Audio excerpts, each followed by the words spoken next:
चैत में हमरा घाम लागता।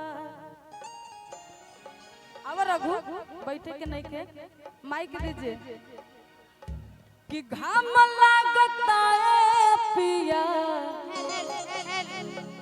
घाम लागता। औरत के भाव बड़ा अलग अलग होला। एक कोरलेस माइक कहाँ है? अच्छा इधर आओ रघु छोटा सा लाइट फिर बाद में हम रघु हमारे गाएंगे कि घाम लागता है पिया आगे घाम लागता ए रघु कि तू तो बाहरा में करे लायारा कि तू तो अरे बाहरा में करे लायारा चैत में हमरा घाम लागता। तू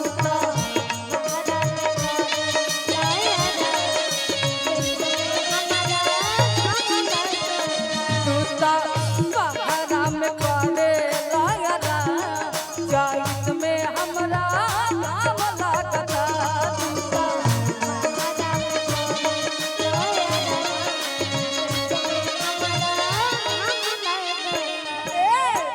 घाम लागता है पिया घाम लागता।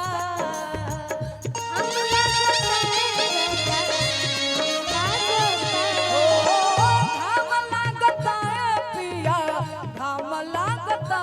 तू तो बाहरा में करे लायारा तू तो बाहरा में करे लायारा घाम लागता। तू तो बाहरा में करे लायारा चैत में हमरा घाम लागता।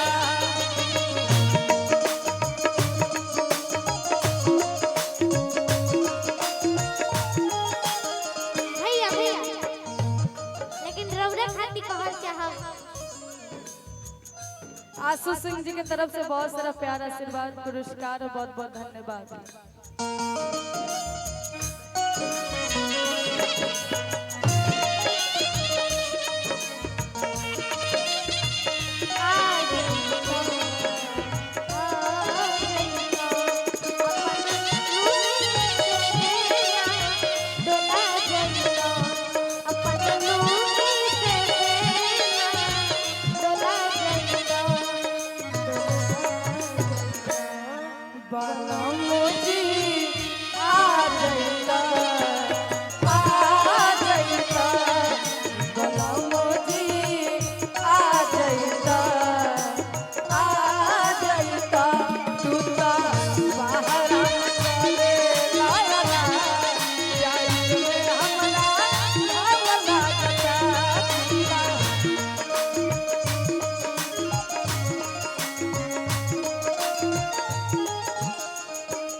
यही गाना में मुर्गी लागी। हाँ बाकी बड़ी सुंदर भाव में औरत बताओ तेरे कहत तारी ओकरा बाद में हमार रघु में गई है। बाकी औरत पहले इनका माइक सुधार देंगे। ए राजन भैया तू लुधियाना में करता रजूटी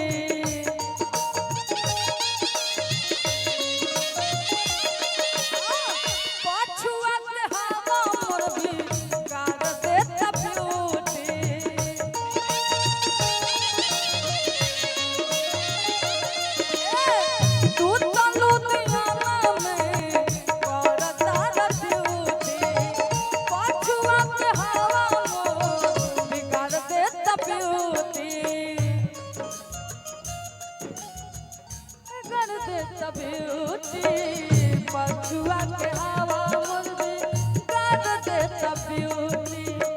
घाम लागता है पिया घाम लागता।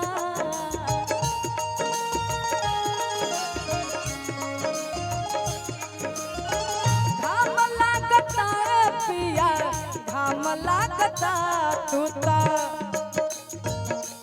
तू तो बाहरा में करे ला लहरा